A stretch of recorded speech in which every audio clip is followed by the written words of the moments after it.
Rudolf Franz Ferdinand II.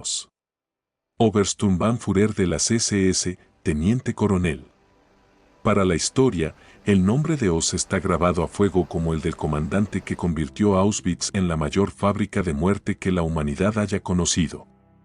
Pero para entender al personaje, no basta con mirar la foto del uniforme. Hay que adentrarse en su mente, en sus propias palabras. En los relatos que dejó por escrito en prisión y en los testimonios que dio ante los tribunales. En ellos encontramos una mezcla perturbadora de confesión, justificación y una absoluta desconexión moral. Oz no fue un sádico al estilo de Amon Goth, el comandante de Plaszow que disparaba a prisioneros desde el balcón. Oz fue un burócrata del exterminio. Un hombre que organizó la logística de la muerte con la misma eficiencia con la que otros organizan una cadena de montaje. El historiador lo ha definido como un ejecutor servicial y pequeño burgués.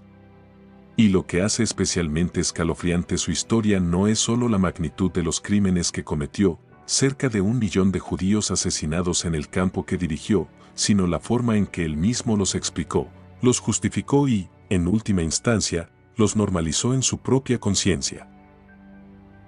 ¿Cómo llegó un hombre criado en el seno de una familia devota y creyente a convertirse en el máximo responsable del mayor centro de exterminio de la historia? ¿Qué decían sus memorias? ¿Qué argumentos esgrimió en su defensa? Y, finalmente, ¿cómo terminó sus días? Hoy vamos a desentrañar la figura de Rudolf Oz a través de sus propias palabras, sus memorias, sus excusas, sus confesiones y su final. Para comprender sus excusas, primero hay que entender quién era Oz. Nació en 1900 o 1901, según las fuentes, en Baden-Baden, en el seno de una familia católica devota y creyente. Su padre, a quien Oz califica de católico radical, estaba decidido a que su hijo acabara siendo sacerdote. Pero Oz rehusó este propósito paterno.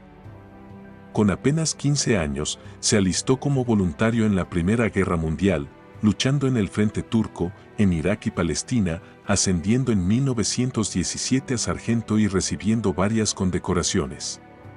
La guerra forjó su carácter y su visión del mundo, disciplina, obediencia y la legitimidad de la violencia al servicio de un ideal.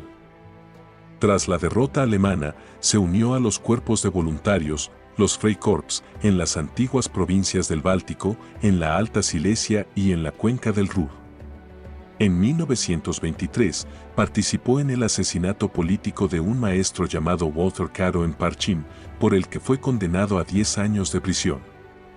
Sin embargo, salió en libertad en 1928 gracias a una amnistía. Este es un dato clave: Oz ya había matado antes de ser nazi. La violencia no era para él una excepción, sino una herramienta.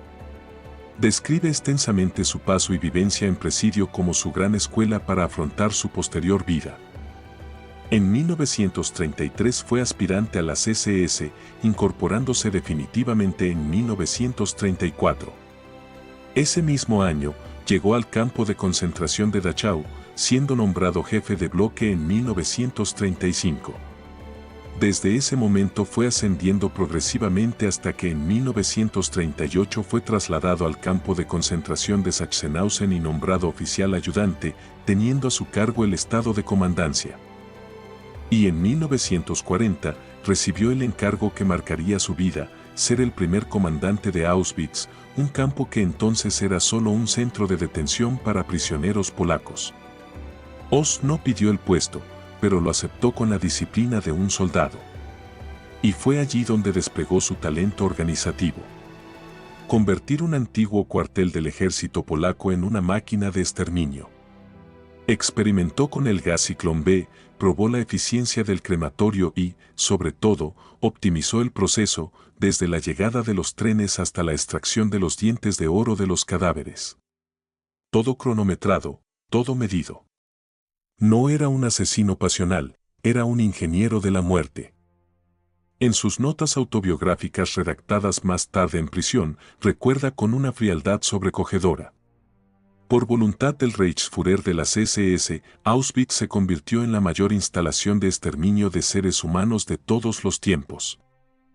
Tras la guerra, Oz fue capturado por los británicos el 11 de marzo de 1946 en Flossenburg, cerca de la frontera danesa, donde trabajaba escondido con identidad falsa en una granja agrícola. Durante su reclusión, se le ordenó escribir sus memorias.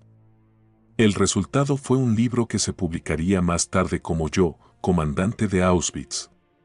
El libro es breve, apenas 280 páginas, y comienza con una breve e interesantísima introducción de Primo Levi. Lo sorprendente no es que escribiera, sino cómo escribió. Oz redactó sus memorias con fluidez, sin grandes resistencias aparentes. No parece que la tarea le resultara especialmente difícil. Y es que, para entonces, ya intuyendo su destino, quizás sintió que ya no tenía que rendir cuentas a nadie, que el régimen había caído y sus superiores ya no estaban. En sus páginas, Oz no se presenta como un monstruo, sino como un funcionario ejemplar. Describe su infancia, su carrera, su vida familiar. Y cuando llega al meollo, al exterminio, las palabras se tiñen de una justificación constante. Intentó presentarse como una víctima de las circunstancias, alguien que habría preferido desaparecer pero a quien no se le permitía mostrar compasión. Pero el lector atento percibe el engaño. Nadie lo obligó a aceptar el cargo de comandante. Nadie lo obligó a experimentar con el gas Ciclón B. Y sin embargo, él escribe como si todo hubiera sido una orden inapelable, como si no hubiera tenido elección. Frío, duro, alejado de cualquier emoción, así se muestra Oz a lo largo de la segunda mitad de su relato autobiográfico. Sus memorias se abren con una evocación nostálgica de su infancia y del respeto que sus padres le inculcaron. Es un intento deliberado de despertar la compasión del lector, de presentarse como un ser humano común que, por azares del destino, acabó en el ojo del huracán. Pero es un espejismo. Primo Levi, el célebre superviviente de Auschwitz y escritor, dijo sobre este libro está lleno de maldad, no tiene calidad literaria y leerlo es una agonía. Porque lo que Oz escribe no es un arrepentimiento, sino una coartada. Primero, solo seguía órdenes. Esta es la más conocida y la más recurrente. Oz insistió en que él no era más que un eslabón en la cadena de mando. En sus memorias escribe: que fuera necesario o no ese exterminio en masa de los judíos, a mí no me correspondía ponerlo en tela de juicio, quedaba fuera de mis atribuciones. Si el mismísimo Führer había ordenado la solución final del problema judío, no correspondía a un nacionalsocialista de toda la vida como yo, y mucho menos a un Führer de las SS, ponerlo en duda. Obsérvese la frase, quedaba fuera de mis atribuciones. Como si el exterminio de 1 millón de personas fuera una cuestión administrativa menor.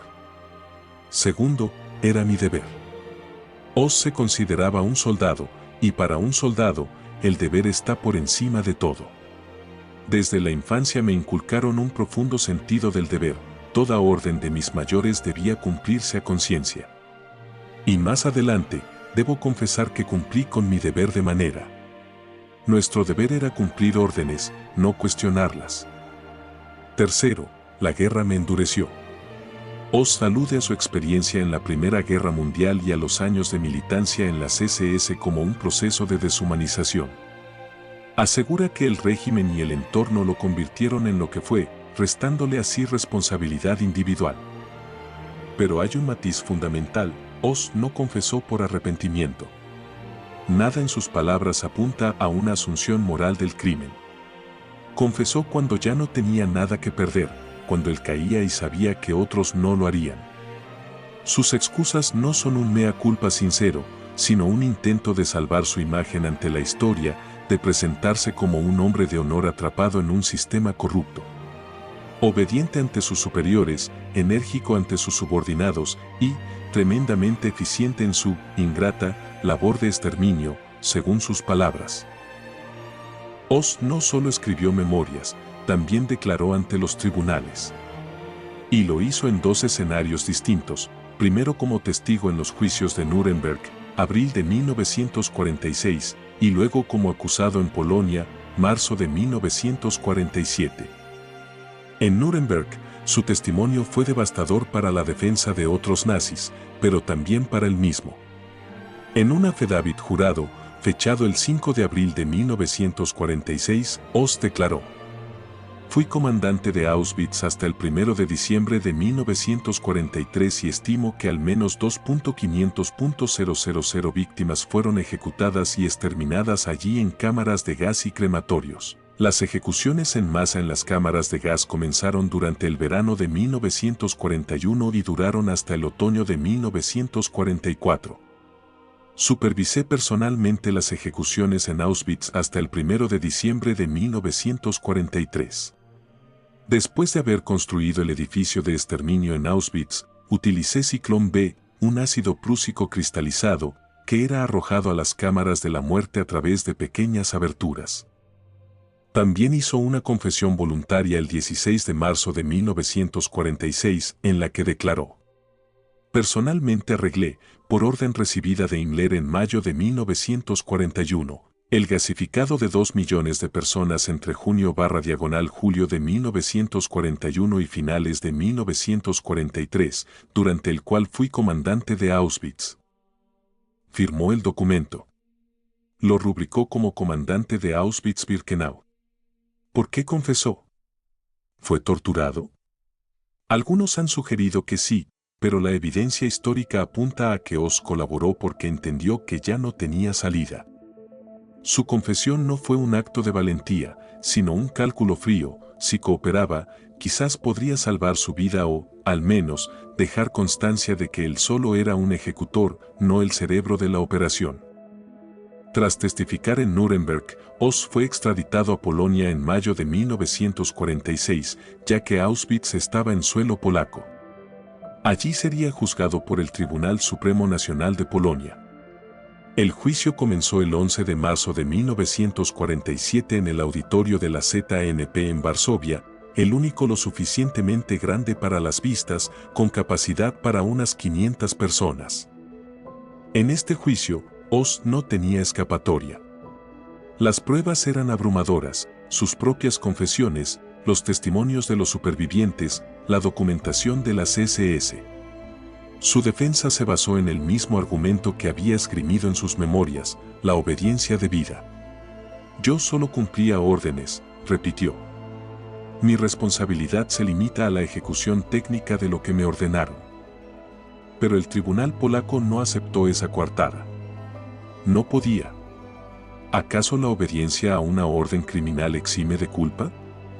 La historia ya había dado su veredicto en Nuremberg: los crímenes contra la humanidad no pueden justificarse invocando órdenes superiores. Cada individuo es responsable de sus actos. Oz se mostró calmo y controlado durante el juicio. No tenía ilusiones sobre el destino que le esperaba. Hasta el final, sostuvo que, como mucho, 1,5 millones de personas habían muerto en Auschwitz, no 5 o 6 millones. Al final del juicio, solicitó al tribunal permiso para enviar su anillo de bodas a su esposa. El 2 de abril de 1947, el tribunal declaró a Oz culpable y lo condenó a la pena de muerte por ahorcamiento. Oz no mostró emoción. Aceptó la sentencia con la misma frialdad con la que había organizado el transporte de miles de personas hacia las cámaras de gas. El día después del veredicto, antiguos prisioneros solicitaron al tribunal que la ejecución tuviera lugar en los terrenos del campo.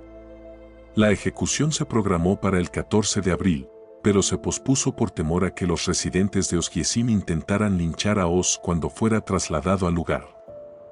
El 16 de abril de 1947, pocos minutos después de las 10 de la mañana, Rudolf Oz fue ahorcado en el patio contiguo al antiguo crematorio de Auschwitz.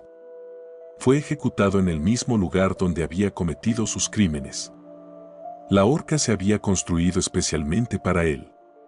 Los prisioneros de guerra alemanes levantaron la horca, con una trampilla, al amanecer. No se puede descartar que ellos mismos fueran los verdugos. Oz llegó a las 8 de la mañana y fue llevado al edificio que había albergado la oficina del comandante. Allí pidió una taza de café. Una vez que lo bebió, fue conducido a una celda en el búnker, la prisión del campo en el bloque 11, también conocido como el bloque de la muerte. Oz fue sacado puntualmente a las 10 de la mañana. Estaba tranquilo. Con pasos enérgicos, casi pavoneándose, caminó por la calle principal del campo. Como sus manos estaban esposadas a la espalda, los verdugos tuvieron que ayudarlo a subir al taburete colocado sobre la trampilla. Se acercó a la horca un sacerdote, cuya presencia había sido solicitada por el condenado. Era el padre Tadeusz Zaremba, un salesiano de Oswiecim. Un fiscal leyó la sentencia. El verdugo colocó la soga alrededor del cuello de Oz, y Oz la ajustó con un movimiento de cabeza. Cuando el verdugo retiró el taburete de debajo del excomandante, su cuerpo golpeó la trampilla, que se abrió, dejando a Oz colgando. El sacerdote comenzó a recitar la oración por los moribundos. Eran las 10:08 de la mañana.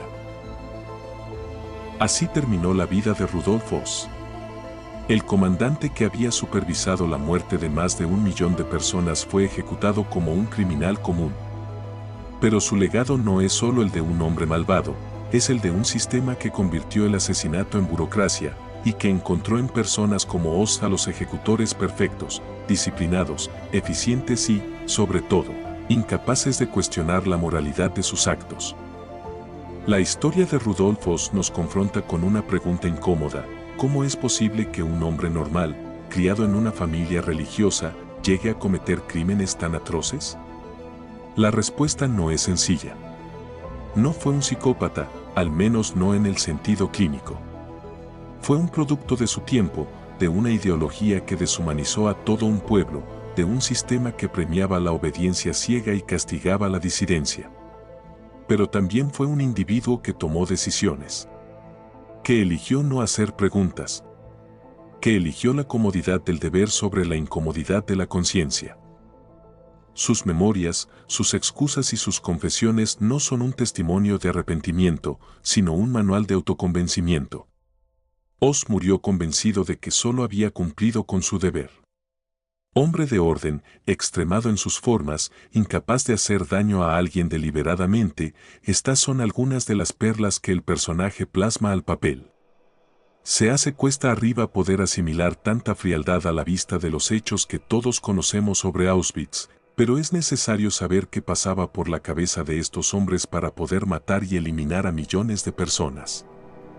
Y quizás esa sea la lección más terrible de todas: el mal no siempre viene con rostro de monstruo, a veces viene con el rostro de un burócrata que firma papeles, que optimiza procesos y que, al final del día, vuelve a casa para cenar con su familia. Gracias por acompañarnos en este viaje a la mente del comandante de Auschwitz. No olvidemos a las víctimas. No olvidemos la historia. Porque solo recordando el pasado podemos evitar que se repita.